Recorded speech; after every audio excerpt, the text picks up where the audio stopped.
Welcome to this episode of The World According to Irina Tsukerman, our very special series on global politics on the KAJ Masterclass Live.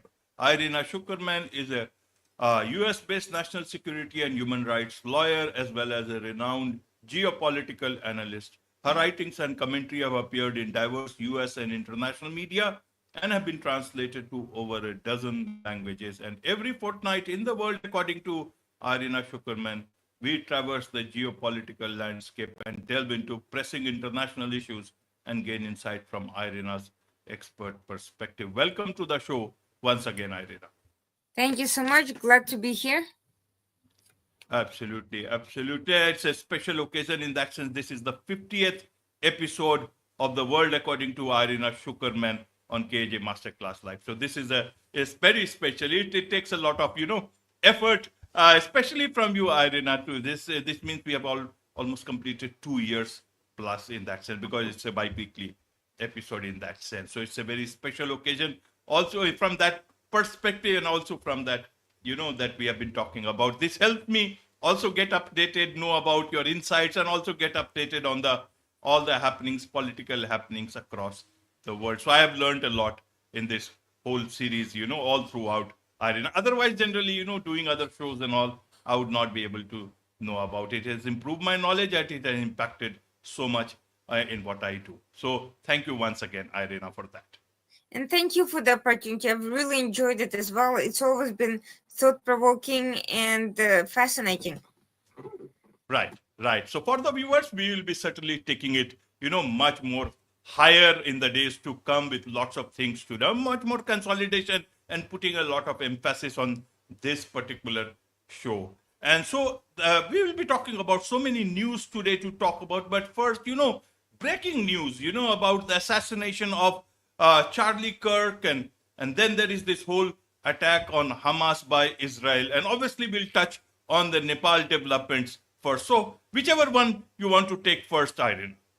Well, let's start with Nepal. I think it's actually a story that's been somewhat covered in the Western media, but not nearly enough, because it hasn't really been a huge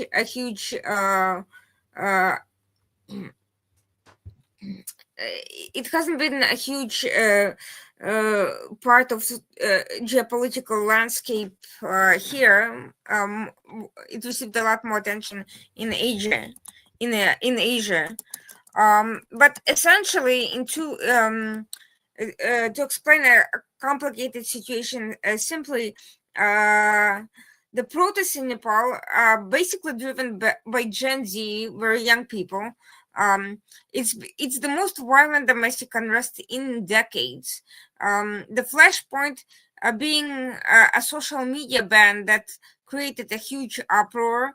The government moved to shut down access to major platforms, including Meta, Facebook, X, YouTube, LinkedIn, which is a professional networking platform, Reddit, Signal, which is a private chat known to be very secure, and Snapchat. The reason for that is the alleged failures to register under new regulations. Now, I'm not entirely sure whether all of these companies that all have different ownership and different management from each other have even been notified of these regulations.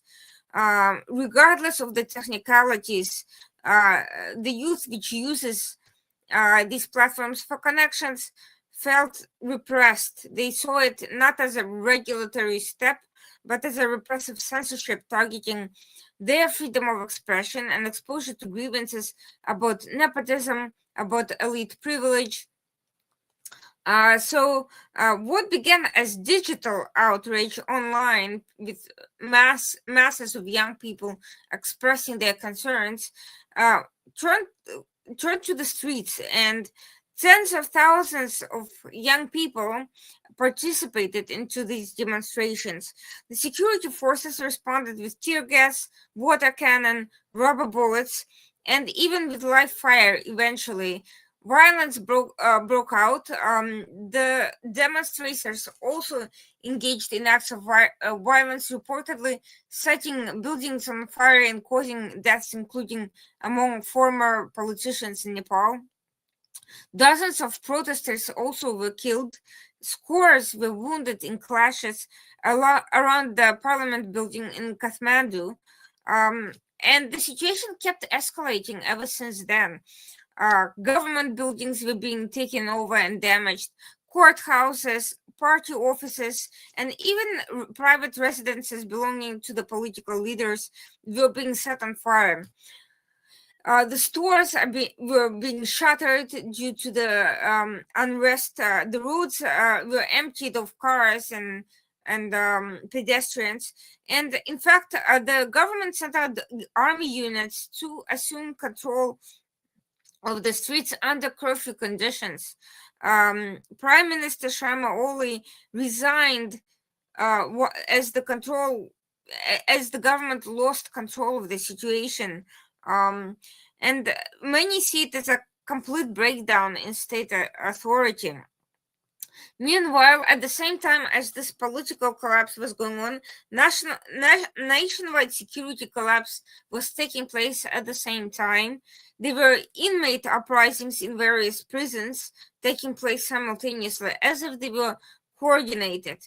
Over 13,500 prisoners escaped within 24 hours amidst completely chaotic conditions. Many of these prisoners are reportedly wanted in India, which is another reason why this unrest attracted so much attention. They also had some of them also had transnational criminal ties, which caused particular alarm in border regions such as Bihar and Uttar Pradesh. Looting's been reported. Arson compounded the turmoil. There were attacks on billionaires' estates, on federal infrastructure, and even court records were not protected from the chaos, became collateral. The crisis kept spreading. The momentum of this youth movement only deepened public disillusionment with what they perceive as deeply entrenched and corrupt elites. The young people who are loosely organized but highly motivated are chanting slogans, which included something like "Stop corruption, not social media." The demands they put out included government accountability, transparency, and structural reform. The ban was eventually lifted, but the anger did not fully subside. Proposals surfaced to include the former Justice Sushila Karki as an interim leader. But while this idea surfaced, meanwhile, the constitutional order as a whole has been falling apart. Even royalist undercurrents that were present in the political discourse but were not particularly active in recent years were resurrected by this complete upheaval. There were some protests early in the year that may have been a precursor for the renewal of this discussion. They were already starting to gain a little bit of steam since then, because of, in part, chronic political instability. And some were even demanding the return of King Gyanendra under a constitutional monarchy, thinking that it could bring back some accountability around these elites. But these protests were separate from the Gen Z protests about the social media bans, but they sort of foreshadowed the deeper readiness inside the public for more radical institutional resets than very limited reforms that the government was willing to propose. And essentially, the signal from those protests were that in the absence of trust in the republic, nostalgia for monarchy could become a potent political pull. So what we see now is that Nepal is at a crossroads. What happens next really depends on how quickly a new authority can rein in the still ongoing and not completely lulled violence. Whether whoever comes next can bridge the generational divide and channel the fury among these Gen Z protesters into serious and lasting political reform rather than chaotic rebellion. The army now is patrolling the capital, the curfews are still in place, the dialogue is tentatively underway, but unless the root causes, which include, among other factors, not only the social media outrage, but youth unemployment, corruption, and what is perceived as political stagnation, unless all of that is urgently addressed, the threat of further collapse could be imminent. And neighboring countries, especially India, are of course deeply interested in what is happening. They're wary of spillover and uncertain about who, if anybody, ultimately emerges as the next stable leader in Nepal. So it's a strategic and security issue for India and not just an issue of idle interest or economic concern. Absolutely, absolutely, Irina. A couple of questions here to understand this better, to make sense of it is, uh, it looks like to be, how should we understand? Is it like just it happened? Government took some step, it just happened, or there is much more beyond this story? Because seeing seeing what happened in Bangladesh, seeing what happened in Sri Lanka, for whatever reasons, how should we understand this? Means, was the government so oblivious of how the people will react by closing so many platforms at the same time? Obviously, it's not just about social media, it's about livelihood, because today people do their business on many of these platforms, people like it or not. But the same WhatsApp, people use it for business dealings, for other things also, LinkedIn and all these things. Help us understand from that point of view. Was the government so oblivious, or was there something much more beyond that meets the eye? Because all these things look, when you also talked about coordinated things happening and in a couple of places. Help us understand from that point of view. There are two layers to this question. The first is always who benefits, and the second, who actually may have had a hand in any organization of the movement or in moving it in a particular direction. So, in terms of who benefits, obviously criminal networks and insurgent elements benefited quite well. Organized crime, smugglers, and even militants and terrorists have a larger pool of operatives due to the mass escapes. Um, uh, so such people always thrive in weak state conditions, and they exploit porous borders and overwhelmed police forces. They gain manpower, territory, and of course impunity when the state is forced to deal with the more immediate security needs. So they definitely benefit. Of course, the royalist movements, although they were not directly part of the youth protests, uh, look more appealing to parts of the population who are fed up with the current conditions, with factionalism, party elites, vacuum of leadership after the resignation of the prime minister. So the royalists stand to present themselves as a viable alternative and push a unifying figure above partisan chaos. Of course, another group of interested parties are political outsiders and populists, with the people with reputations that have been untarnished by the currently entrenched party system, such as the aforementioned Chief Justice Karki. Calls for an interim government led by technocrats or clean hands reflect public exhaustion with the same old story. And any populace who can channel this anger into a narrative of sweeping reform, whether they mean it or not, and whether they actually can fulfill it or not, can ride the wave of unrest into formal political authority. Regional powers, especially China. Now, India could potentially also benefit. it could gain leverage by offering stabilizing assistance, training, or border security cooperation. But that's only if things go well enough for such help to be actually welcomed by somebody serious. If not, the spillover is potentially damaging.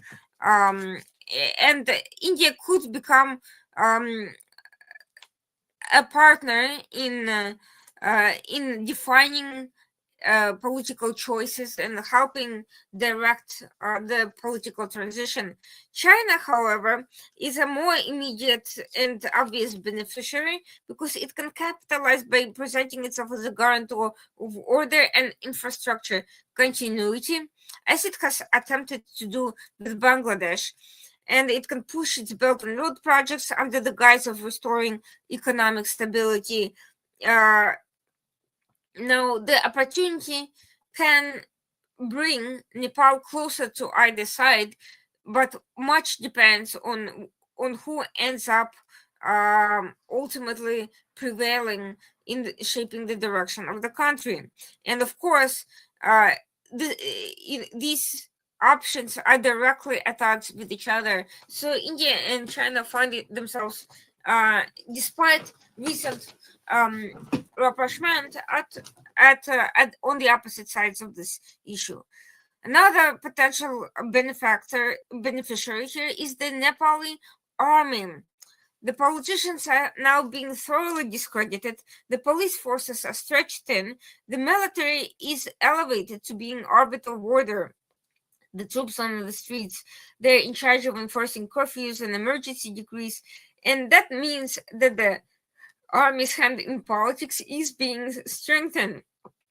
If the civilian factions remain paralyzed, the military could emerge as the de facto guarantor of national stability, gain influence over future constitutional arrangement, policy making, and even propel one of their own as the future leader of the country. So we could see sort of a military order emerge. Finally, of course, the youth movement itself could benefit. While these activists trigger the chaos, if they can actually pivot from protest to institution building, they would be the direct beneficiary of an improved situation. The sheer scale of the demonstrations showed that they have the capacity to organize at scale and that they're politically relevant. If they can transform outrage into structured political representation, they could force reforms on corruption, governance, transparency, and to seize the moment and become a dominant political generation. However, all of those, however, it is an optimistic view of the situation. A more sober view requires examining whether or not any parties had a hand in galvanizing these protests and triggering the chaos in order to reach power. Of course, obviously, the disillusioned youth movements took the direct part, but did they organize themselves? Of course, they had grievances, they had the network, social media, even after bans through VPNs and encrypted apps, of course, continued to function, and they had the anger over corruption. Initially, the protests did appear spontaneous, but the speed of mobilization, tens of thousands converging within hours, suggests some degree of coordination by activist circles already seasoned from earlier climate strikes, pro-democracy campaigns, and anti-corruption movements. While many of these young people may not have planned the chaos, they were primed to lead it once a spark was it was lit and the spark appeared. Now, another factor which could be as much of a driving force as these experienced political activists are rival political factions. For those who are not familiar with Nepal's ruling order, the parties there are notoriously fragmented. There's deep internal rivalries inside the communist bloc and between former monarchist, Republican, and Maoist cadres. It's entirely plausible to believe that opposition figures quietly, or maybe not so quietly, encourage demonstrations, financed logistics, or even amplified anger online through troll factories, bot networks, or simply by boosting youth activist voices online with the hope to weaken the prime minister and the government. The timing of the protests at the height of an unpopular social media ban was did create a perfect storm and an ideal opportunity for sideline factions to destabilize the ruling coalition, force resignations, which is exactly what they got. And now there may be a very wild scramble for power. Of course, the royalist networks may not just be beneficiaries, they could be some of those coordinating factions. They had already laid the groundwork for mobilization against the Republican system itself. The people who are sympathizing with the royalists are wealthy business families, disaffected elites who are not part of the ruling system, and networks nostalgic for the dynasty may have provided money and coordination channels to keep protests sustained. Because it's one thing to start something quickly, but it's difficult to sustain a movement once the government starts cracking the whip. Their long-term aim is not just nihilistic cares for its own sake, but a delegitimization of parliamentary system and setting the stage for calls to restore the monarchy as an alternative. Now, some of the criminals who are benefiting may also have been part of the organizational structure of this protest. The fact that the eruption of prison breaks was nearly simultaneous is unlikely to be a mere coincidence. Some of these crime groups have ties across the Indian border and elsewhere, and they had every incentive to fuel the chaos and to overwhelm security forces. They could have embedded agitators inside crowds, orchestrating riots near detention centers, or bribing local guards.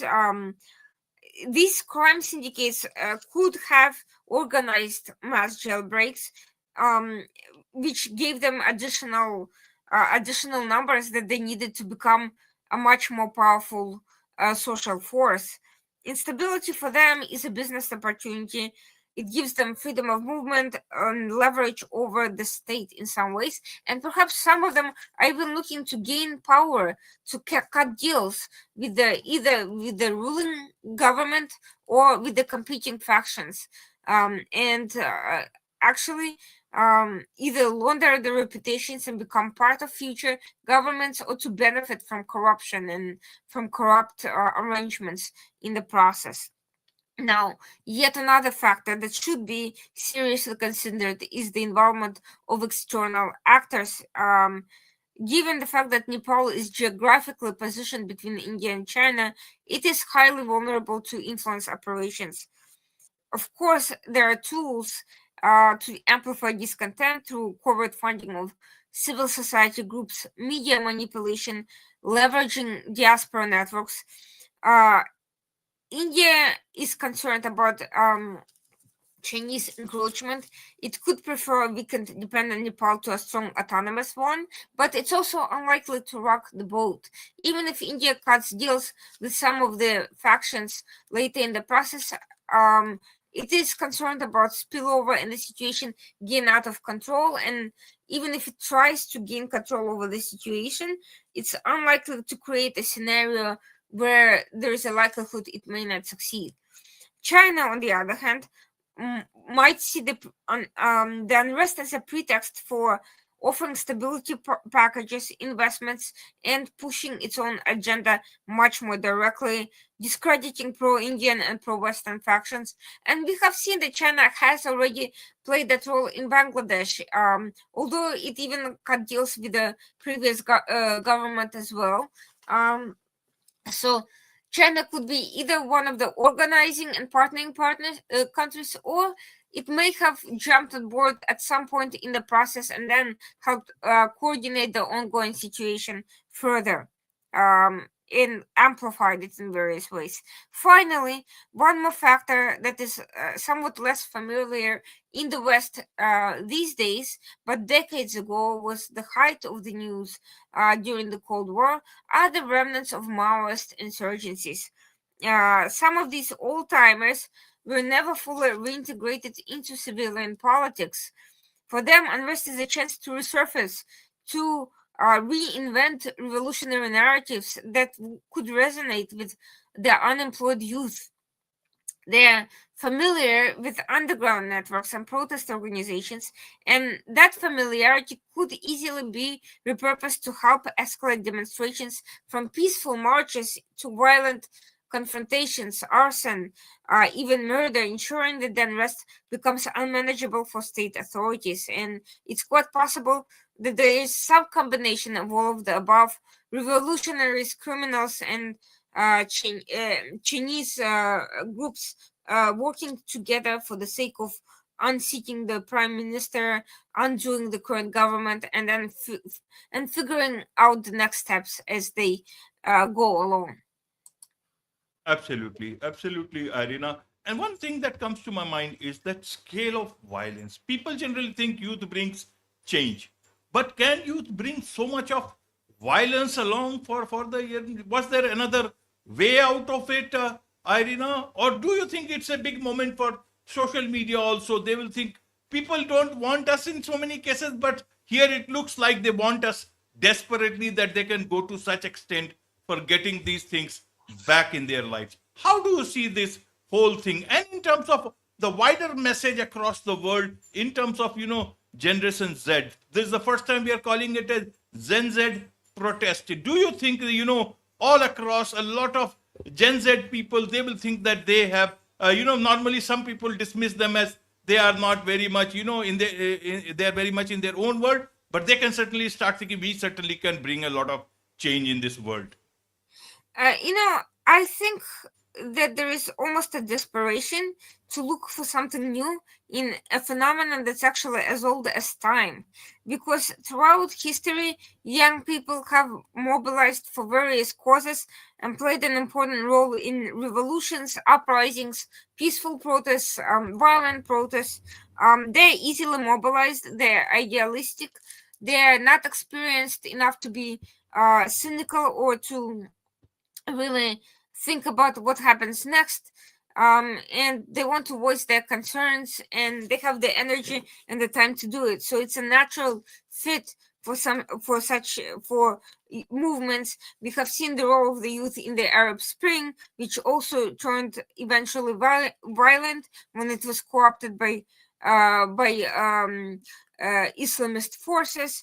We have seen protest marches during the civil rights movement on campuses in the United States, which were also penetrated by pro-Soviet factions and also turned towards a violent direction. None of that is new. So the fact that people are trying to create that this is the first time young people have ever driven, an uprising, I think this is this can only work with people who've never studied history, even for the past few decades, much less centuries of upheavals, of historical upheavals. However, as with any group, any demographic, there are some young people who are entirely peaceful, there are some people who are prone to violence, and there are some people who can be driven to violence under certain conditions. For instance, if the government responds with force, then these people who would be normally content to just march could escalate. Some people will never escalate, they will leave, or they will be victimized by violence, or they will try to avoid it. Some people will eagerly run to instigate violence at the first opportunity, and some people are opportunistic or situationally violent. They end up being part of violence, or they may get mixed up with the mob but would not normally start anything themselves.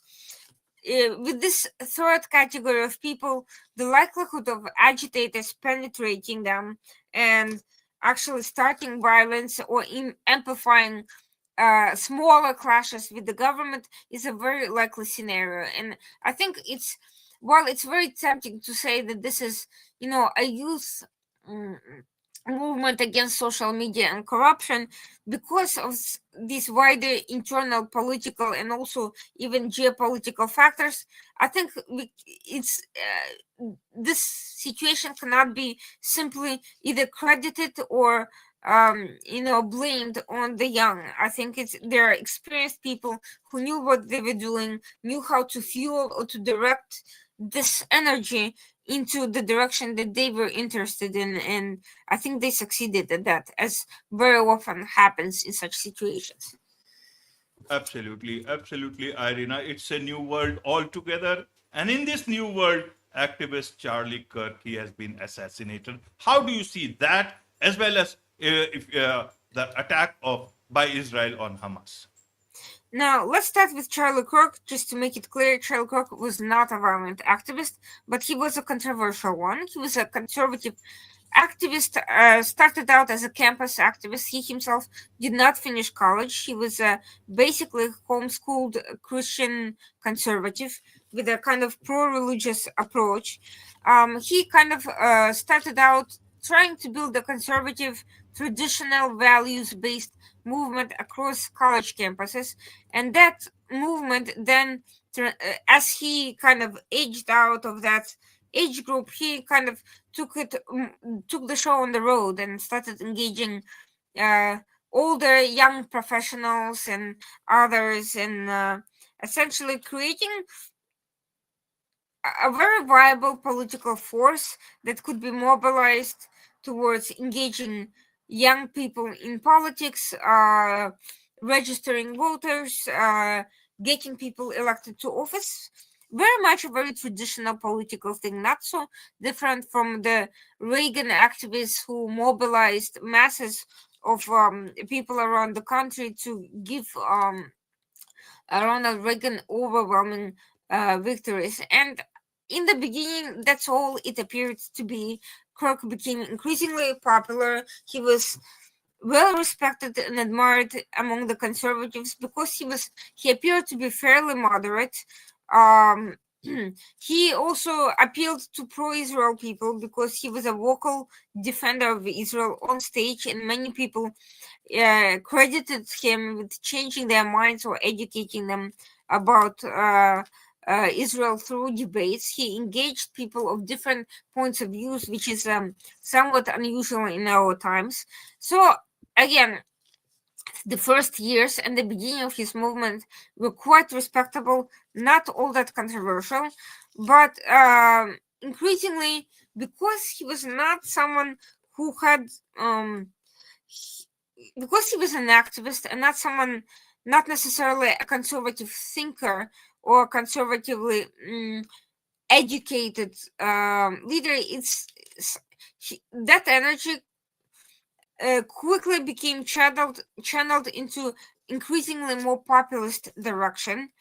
And Charlie Kirk started repeating a lot of slogans that he, I don't think, ever fully grasped or understood. Some of them were not even domestic US political issues. He started commenting on a lot of foreign policy things that I doubt he really had a full grasp on, from Khashoggi related stories that were coming in from various activist circles to assorted other things. I really think he kind of lost the plot a little bit at some point, and instead of sticking to the things that he knew well and could do best, he started expanding his horizons, but in a way that was not substantiated by concurrent education.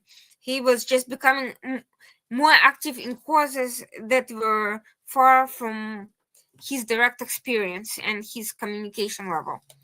And I think he was manipulated by various people and eventually started gravitating towards increasingly polarizing media personalities, and started developing ambitions that were far away from his original goals. So eventually, I think Kirk started following people like Tucker Carlson and Candace Owens, who also started out being fairly conventional activists, but eventually revealed themselves to be at best opportunists, and at worst people with deep-seated biases and mercenary motives, who started spouting absolute nonsense, all sorts of bigotry, conspiracy theories, uh, anti-American rhetoric, favoring Russia, China, Iran, Hamas, terrorist organizations, Nazis, you name it, they started doing it.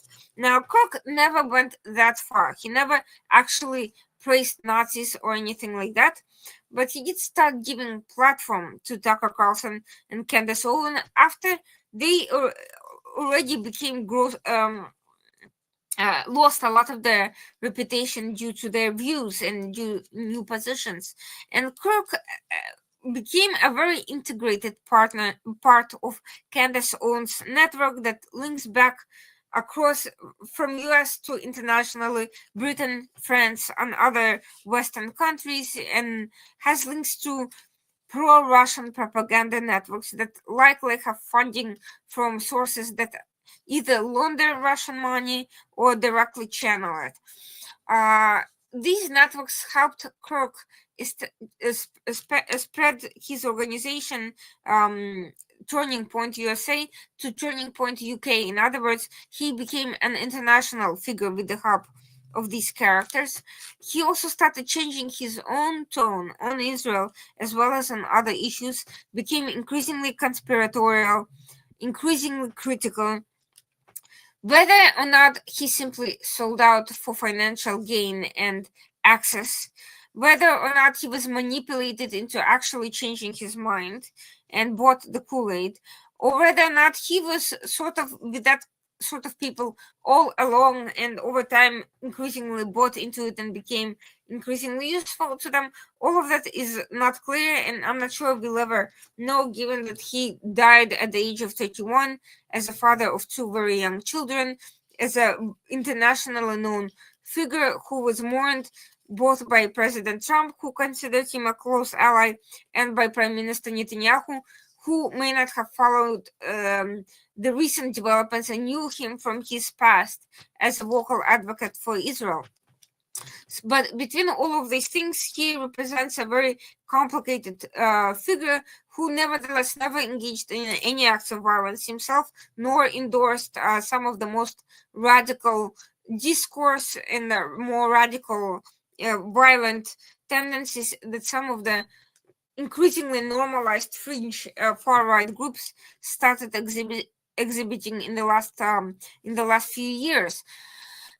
So when he came to speak at a university event in Utah, it is not surprising that he drew a huge crowd of people, but it also is not surprising that while he had his own security detail, the security at that event was not particularly vigorous. Utah is a very conservative, politically conservative state. It's a religious state. The crowd that Charlie Kirk drew were overwhelmingly admirers.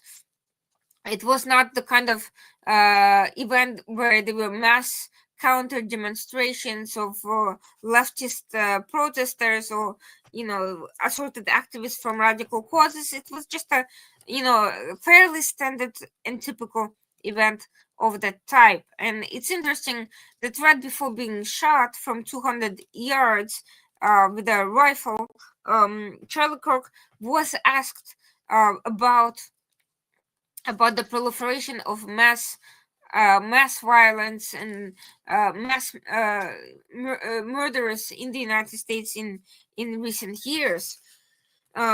And right after he answered that question, he was shot from a distance. It was a long distance shot. His security would not have been able to prevent it, and his security detail was probably fairly basic. I don't think they were trained to be able to scout out for long distance attackers. The individual ran through the crowd and was later video. It appeared in a video running on the roof. The authorities took into custody one individual who was quickly released, then another one who they thought might have been the shooter, but who was also fairly quickly released.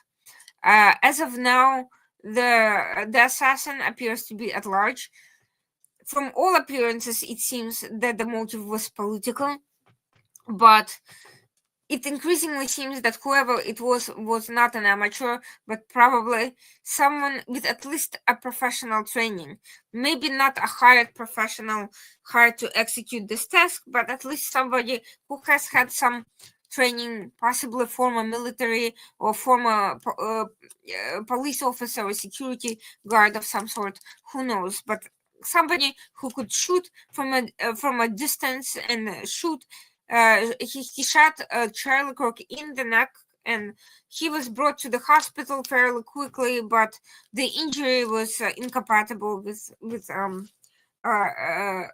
life functions. He basically bled out and died. And it's somebody who was able to get through a crowd of people with a weapon quickly enough to make an escape and to escape with the videos on him and with the authorities after him. He managed to make himself scarce. So I don't think it's somebody who panics easily.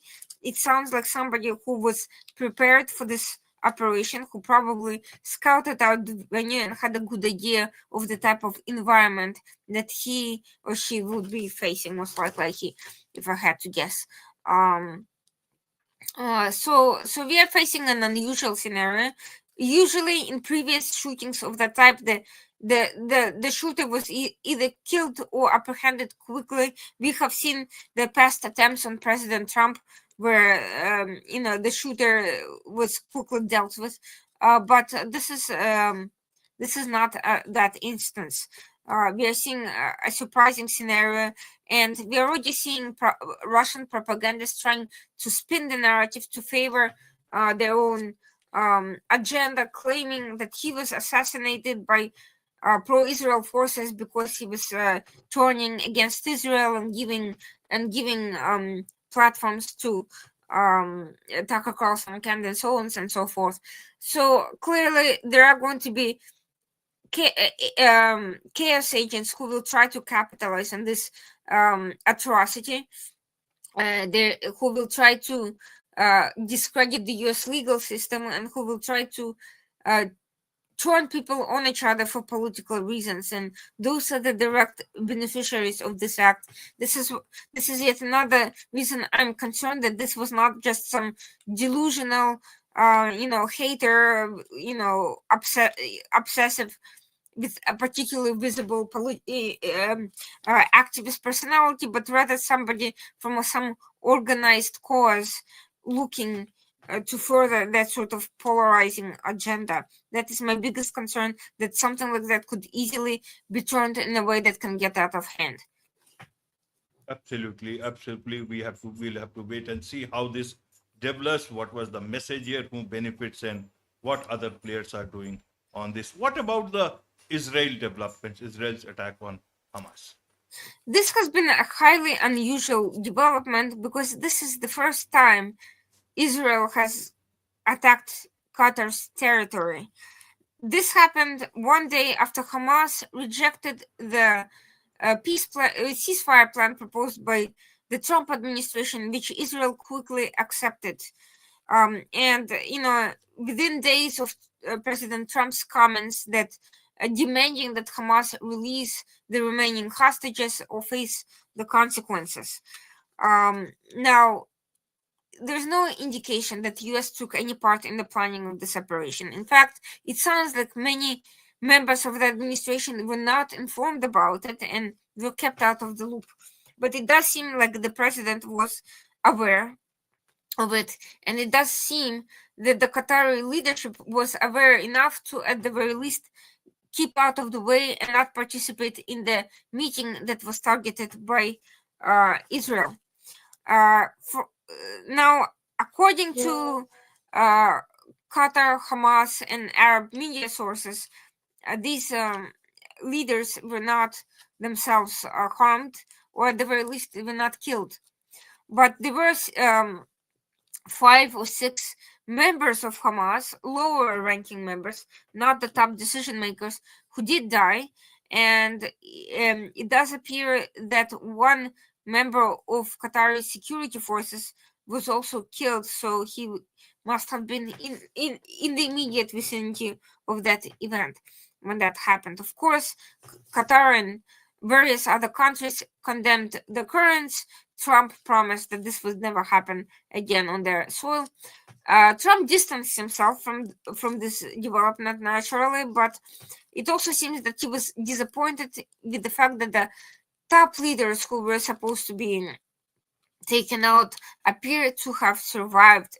We have yet to see any evidence that they actually did survive, but they may have been gravely wounded, but in a condition that makes it more likely than not that they will survive, and that creates sort of a mixed message. On the one hand, it still sends a signal that Hamas members are not safe anywhere in the world, and even Qatar's sovereignty is not sacrosanct, because Qatar has refused to expel these leaders, to put them on trial, or to give them over to other countries to be put on trial. They, in fact, have encouraged Hamas for the past 2 years to keep the hostages and as leverage and not to release them, because they benefited from being mediators in the process, and it was in Qatar's interest to prolong the war as much as possible in order to gain the limelight and the political power that comes with the ongoing negotiations. But at the end of the day, it's a message for them as well. Maybe these Hamas leaders were not taken out this time, but you never know what can happen in the future. Interestingly enough, the reaction of Western countries was actually much more belligerent than Middle East world, probably because most of the Arab world actually would be secretly happy to see Hamas gone. It would put them out of an extremely awkward situation of having to pretend to be defending the people who claim to be representatives of the Palestinians. In reality, they're a group of violent dictators who are refusing to hold elections and have killed their opposition. I don't think anyone in most countries in the region are happy to have to deal with them, and I think Qatar too has irked several countries in the region enough that they're not particularly grieving over its sovereignty. In the Western world, the situation is different, because much of the Western world is a direct beneficiary of Qatari investments. Moreover, Hamas has presented itself as legitimate political leadership for so long that some countries are separating between the Hamas military wing on the ground in Gaza and the Hamas political wing in 5-star hotels in Doha, wearing suits rather than military gear, and attending international events, at least in some parts of the world, where they're not designated as terrorists. And some Western countries, despite the European Union's designation, still host, or until recently hosted, some of the Hamas figures. So some of these countries literally threatened Israel with a downgrade in relations and things like that. We are seeing a very harsh reaction, which is in a way hypocritical, because when the United States went into Pakistan, which was hosting Osama bin Laden, and did what it had to do, there was no international outrage about the violation of Pakistani sovereignty, for good reason. If you don't want your sovereignty violated, don't host terrorists and don't help terrorists. So the fact that Qatar has become the new Pakistan, not that the old Pakistan has ever fully gone away. Now you have two countries playing the same role and coordinating with each other on many issues. By the way, this actually underscores why there should be zero tolerance policy for hosting terrorist groups in general, and why you can avoid a lot of controversy and bloodshed just by putting serious political pressure on these countries from the very beginning, instead of taking their funding and essentially treating them as if they're part of international legal norms. We will see what happens next, but I think Israel made its position clear. It will no longer wait for the international community to do the right thing. It will try to force the Hamas leadership out of the way, because so long as they hide in international capitals and coordinate international activity and remain the face of the Hamas as a political movement, there will be no reason either to release the hostages or to stop the fighting, and more lives will be killed. And by the way, the same countries condemning Israel for their alleged violation of Qatari sovereignty had nothing to say about Hamas violating Israeli sovereignty by killing 6 people just days before this happened and wounding many others, or Qatar literally funding Hamas and violating Israeli sovereignty with a mass invasion and abduction and murder. So the fact that this double standard persists in the national community is one of the reasons why terrorism attracts so many people. It appears to be justified, socially acceptable, and appears to bear rewards not only in the afterlife but in this life as well. Absolutely, absolutely. A lot of discord everywhere. Amidst all this, Prime Minister Modi, what as SCO meeting, China's top leadership as well as a lot of other leaders, including Putin. So how should we look at this whole SCO summit that happened very recently? I would say that the SEO visit was much more about optics than it was about substance. And I'll get to the substance because it is important. There were some things that happened that are worth noting, but it was very clear that Prime Minister Modi was playing up his meetings with Xi and with Putin, not necessarily out of any personal great love for either of them, but to send a message to the United States and to the international community that India has options, that India is pursuing a multipolar foreign policy, and that it is not isolated or dependent on the U.S. Goodwill. What happened right before that, meaning a reported dispute over whether or not President Trump should be credited with the ceasefire between Pakistan and India, which led to a cooling in the communications between the two leaders, and eventually with Trump responding with the imposition of an additional 25% tariff on top of the 25% tariffs already imposed on India, despite ongoing trade talks, which are still ongoing, by the way. This has led to a wide perception that India was being singled out. It ended up with the highest tariff rate in Asia. In addition to that, there were additional visa-related restrictions that were being leveraged quite directly in a way that were not part of the negotiation process with other countries such as Japan, South Korea, and the European Union, and so forth, which also created a perception of bias and bigotry given the substantial positive economic role the Indian American community is playing in the US. Indian workers are playing in the development of sensitive technologies such as semiconductors that are highly dependent on foreign labor due to the skilled labor shortages in the United States, and many other positive related issues that created a huge popular backlash, also political backlash. And so this extremely warm language used in communications online, as well as body language, car rides, hand holding, and so forth. All of that was meant to send a very strong signal that US can lose India as an ally, even if Russia and China do not fully gain India as a close cooperating force, it is possible to lose them, and it is possible that at the very least those relationships can improve in a way that US does not particularly care for. And indeed, Trump seems to have acknowledged that message by saying, "Oh well, we lost India to the deepest, darkest China." Of course, the problem with that was that by we he meant himself, because he was the one responsible for the decision. It wasn't the country as at large that was responsible for that.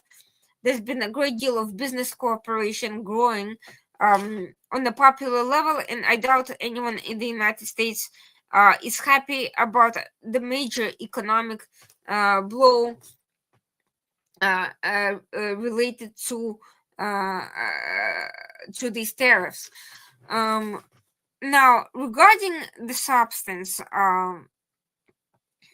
there were a number of issues that were discussed at the Shanghai Cooperation Organization gathering. Now, India's been a part of that gathering for a while. This is not news. The news is that Prime Minister Modi went to that event at that high level, and then he went to China, where he hasn't been in many years.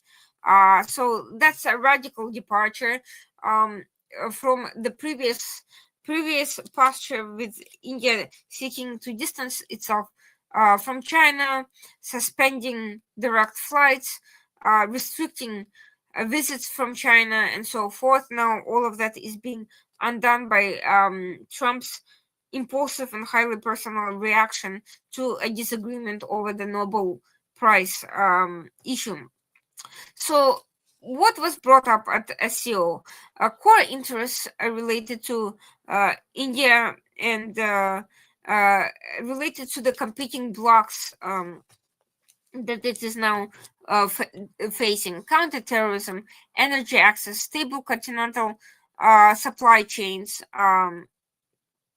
This SCO setting allowed India to engage not only Russia but also Central Asian states on security, and a pragmatic position with China.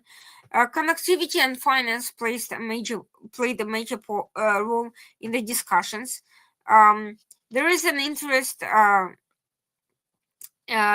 in developing issues concerning maritime choke points. There are dollar-centric frictions. There is an interest in developing practical cooperation on things like customs, digital payments, and logistic corridors. These things didn't catch as much attention as the speeches and the hand-holding and the mutual praise, but it's more important because those are the types of things that actually cement these relationships. India is likely to continue pushing for interoperable standards on cargo digitization, port call optimization with other member states, to reduce transit times, to insulate trade from sanctions blowback concerning the Russian oil purchases, and to lock in premium pricing for its services sector, as well as to strengthen rupee-linked transactions wherever it's feasible, because the rupee too has been suffering from devaluation in light of the recent developments. Now, there's the security topic is also signaling to Washington, to Islamabad, and even to Kabul. Afghani representation, Taliban, by the way, was interestingly absent from SCO, which is in itself a change, because up until now, there was always a consistent representation. India is leaning into no safe havens doctrine, which basically bundles cross-border insurgency, narcotics routes, and cyber-enabled financing under one umbrella.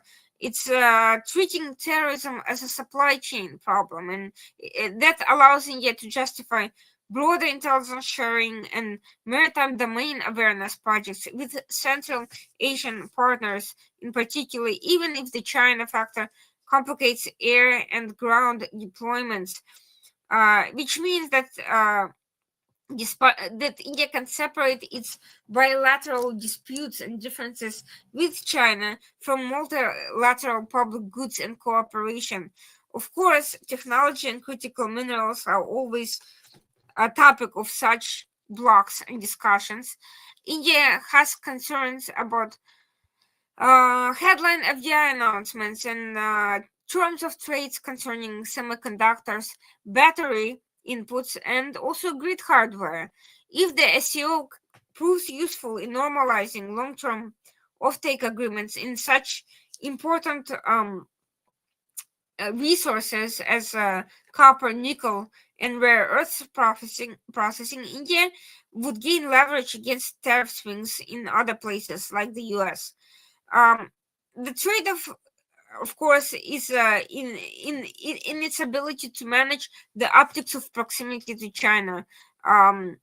India is still prioritizing projects with Russia and the Central Asian countries that are not dependent on Chinese industrial policy, because at the end of the day, there's no love lost between the two countries. There's no trust, and India does not want to veer off away from the US to become dependent on China, which is by no means a better choice. Finally, there's also a domestic signal to its own audiences.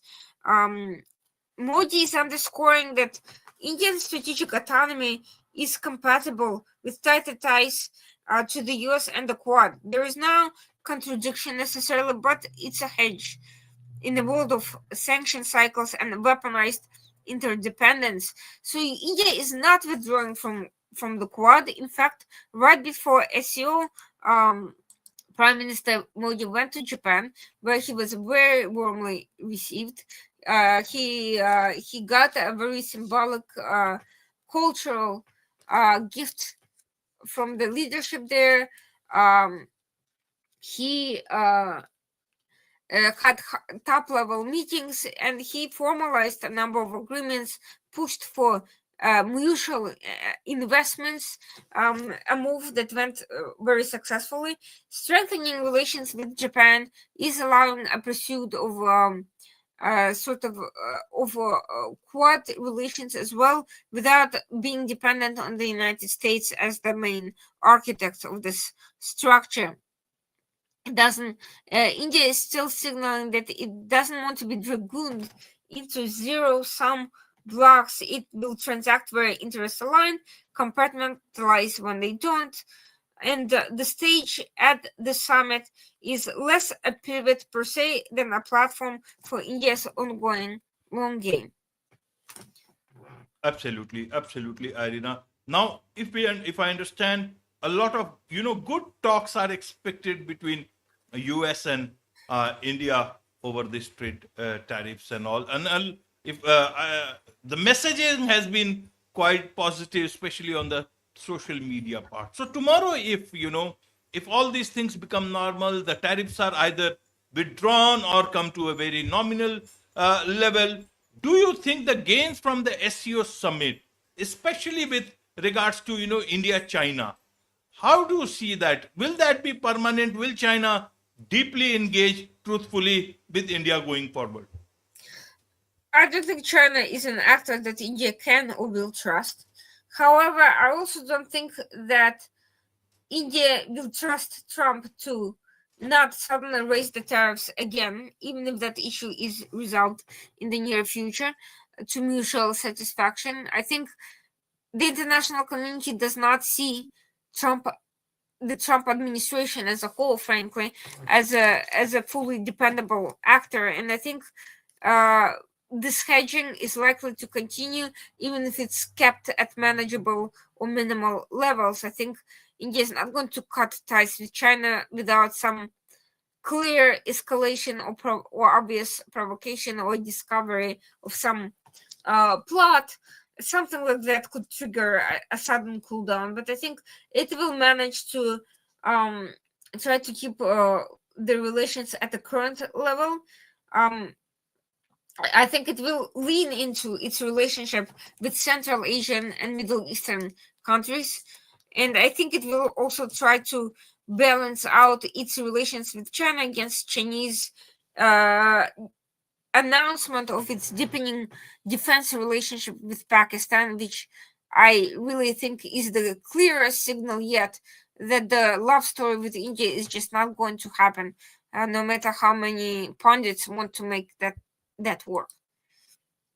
Absolutely, absolutely. The big question about Pakistan here is, should the common Pakistani people be, for more fall in love with what China has been to them, or whether they should fall in love with Trump's proposal that they will find oil in Pakistan? That's something, there's just a sort of a thing one will still very we wish all of them, in terms of that whatever happens for everyone's good, be that as it may. Let's move on to this whole, even with the visa thing itself, with regards to trade tariffs between India. What is your sense?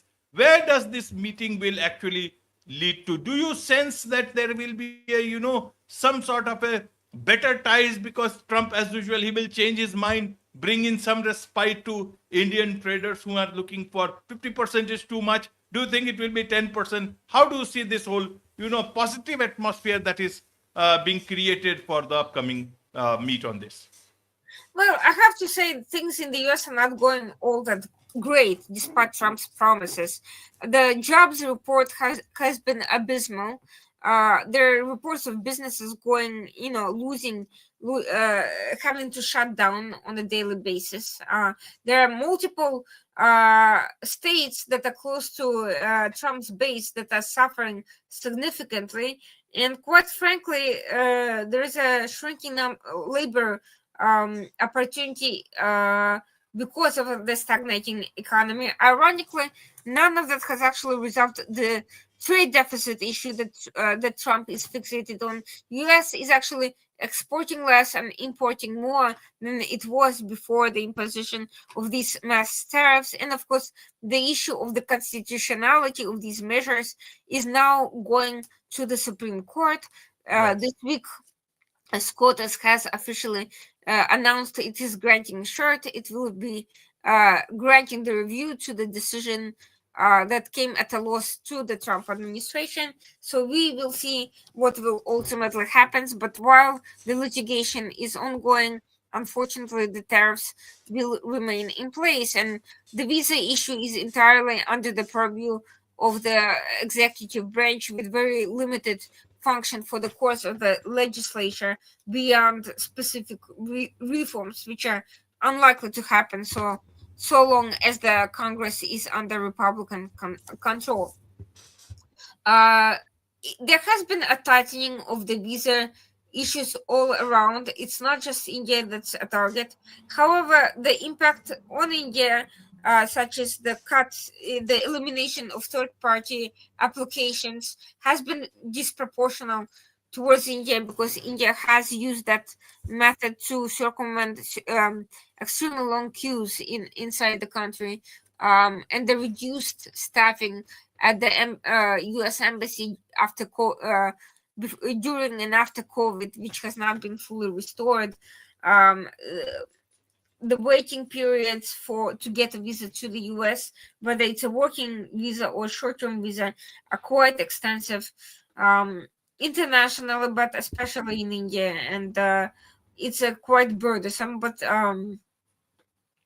the general idea for that particular measure is to eliminate fraud and abuse of the system, and to streamline the processing, and to be able to validate the records and the criminal history of the applicants quickly, thanks to institutional knowledge base in the home country. But of course, coupled with other visa restrictions, it looks to be punitive, because of, again, disproportionate way it affects some countries such as India over others. And we are seeing that there are concerns about restricting student visas in particular are also backfiring, because Indians, and not just Indians, other countries too, increasingly see it as an issue of nativism, racism, discrimination has nothing to do with the limited visa fraud that some jobs do in order to avoid paying high salary to qualified American workers. This is across the board. Student visas have nothing to do with that. And none of that fraud is at a scale that needs massive changes to the current situation. So the impact is likely to be that India will likely recommend its students to and workers to apply for universities and jobs to other countries that do not have that problem, and that will deprive US of very talented professionals and student bodies. I think it will be an economic loss for the US most of all. I think the Indian students can find other countries with prestigious universities and good working opportunities, but US, although it has a fairly big market, is also its economy is shrinking as a result of all these measures. So it's going to be the big loser if this trend continues. In the meantime, US has something else to worry about besides the India-China rapprochement, which is the emergence of the China, Russia, and North Korea triumvirate closer than ever. We have seen this dynamic at the military parade that happened right after the SCO. Kim Jong-un of North Korea traveled to China for that parade for the first time in years, signifying a major breakthrough for North Korea, which came away from this meeting strengthened diplomatically, with China promising to open doors for it on the international stage, and Kim becoming less and less isolated and more as being seen as more influential, particularly in terms of providing Russia with weapons. 40% of Russian weapons are now and other equipment is now coming from North Korea. So none of that is particularly great news. How bad of a news will depend on whether all these startups and weapons, high-tech weapons debuted at this event actually turn out to be functional and legitimate, or is it more of essentially boasting for the sake of impressing the international community, but not really functional or tested? All of that remains to be seen. Absolutely. And talking of this whole new alliance between China, Russia, and North Korea, what does it mean for the world, Irina? Well, it means that we can expect a lot closer coordination between those three countries. China has already said that it will not let Russia lose the war. One of the reasons why it doesn't want to let Russia lose the war is because the war in Ukraine is a great distraction from Taiwan and China's other ambitions in the region. So we can expect China to become more aggressive locally, to cause more problems for its neighbors and rivals, and to advance its own objectives with the assistance of Russia and North Korea in various ways. Just how much help Russia can count on from China remains a big question, but it's probably going to be more than it used to be and more than what anybody would like to see. The fact that North Korea is being normalized and is actually emerging as a semi-legitimate international player is a scary thought. Nobody considers Kim even remotely rational, predictable, or stable in any way. This is not the sort of personality anyone wants to see gaining bigger international platforms, and yet here we are. Absolutely, absolutely. Here we are. And from here, let's go to understand this political instability, political developments in several countries at the same time. In Japan, there is this whole PM change. Then we got France, we got UK. A lot of political developments happening at these places. How should we understand what's happening down there? Well, I have to say a lot of it has to do with really poor leadership. And all of these countries are under stress from various factors: economic, political instability. The roots, while some of the reasons are different, the roots are structurally similar. Japan is facing a leadership transition shaped by anemic growth, demographic headwinds, and defense modernization needs. Japan is facing a major crisis with the loss of political seats from the ruling party over the questions of dependency on the international community, over whether or not it should nuclear go nuclear, and not just in terms of civilian energy, but in terms of pursuing a nuclear weapon as a matter of self-defense. The Prime Minister's decisions to step down concentrates factional bargaining within the ruling party, forcing choices on fiscal stimulus, tax reform, and defense outlays that are basically have been delayed long enough. Whether the party continues with its current trajectory, or whether there is a radical departure from its positions, will affect a lot of Japan's relationships as well as its own economic direction. In the UK, major cabinet reshuffle is both a management tool and a risk. It follows resignation of one of the minister's home secretary after a corruption scandal related to the purchase of a personal flat. Fresh faces can certainly reset momentum, but they can also expose fault lines between campaign promises and governing constraints. We are seeing that there is a lot of social upheaval over local policies, such as asylum seekers overwhelming the current capacity in a stagnant economy, essentially being assigned to hotels and causing friction with the locals, and especially in smaller towns. So the migration issue is a major factor in all of this. Defense capacity in light of very directed Russian threats, that is causing a risk. The fact that the economy is really not growing, the issues with green energy, and whether or not to continue on that course, which many consider suicidal for UK in the way it's being conducted.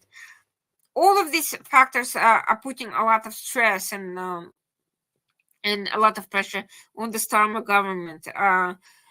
Public services, of course, are yet another issue. And there are no quick wins towards any of them. Reshuffle without policy delivery can contribute to the growing cynicism that's pushing voters in the direction of minor parties, including liberal Democrats that have been gaining seats, but also more controversial parties such as Reform Party, which itself has splintered over internal leadership and policy differences. Bold moves carry political costs, and Starmer has been excessively cautious, but has now promised a bolder direction on migration. The test is whether the new team will unblock planning reform and crowding private investments that the UK badly needs. So far, they are trying to come to arrangements with Saudis and assorted other countries, but excessive dependence on foreign investment is not great either. And so far, it has contributed to improved infrastructure and industry growth. It has not actually improved the economy. Meanwhile, in France, the government crisis, which resulted in the resignation of the ousting, I would say, the loss of the no confidence vote for the prime minister, and the appointment of the 39-year-old outgoing defense minister to that position, is due to the very fragmented assembly and street level mobilization capacity, and a great deal of social dissatisfaction with the Macron policies. And there is fiscal consolidation, there is managing social expectations, there is industrial strategy by France at odds with European fiscal rules. It's been very difficult to pass any serious bills on security, housing, or energy. Investors are demanding higher risk premium. Unions are leveraging the critical situation in their own interests. There's been a paralysis that ultimately ended in this crisis, and the efforts to pass major reforms were really did not go well. So there's increasingly less public patience in political economies for change. Demographics, debt loads, transition costs in energy and defense are leaving very little room for error. The public expects the governments to act quickly, decisively, and to get it right. There's also very little patience for austerity measures in any sort of economic downturns and limitations. The leaders are being forced into trade-offs that anger key constituents. That pressure leads to fracturing in party management, in reshuffles, resignations. It's not so much a crisis of democracy, but a crisis of expectations, meeting exceptional hard constraints, poor leadership, undecisive leadership, and also social polarization. Slower decision cycles, greater sensitivity to shocks, openings for external actors to test red lines and offer deal sweeteners, whether through domestic parties or external offers. There's incentives for bureaucracies to assert continuity and not really visible innovation. Whether any of these changes ultimately lead to any improvements remains to be seen, but I think a lot of these crises in all three countries go beyond any particular one leader. I think some of them are structural and systemic and require a radical re-evaluation of the entire direction of those countries and the focus of their energies and the focus of their policies. Absolutely, absolutely. A lot of things happening in the world, and we'll keep coming to you to make sense of it all that is happening. With this, it's a wrap on this very special edition of The World According to Irina Tsukerman on the KAJ Masterclass Live. Thank you so much indeed for joining us. Thank you so much. Appreciate it.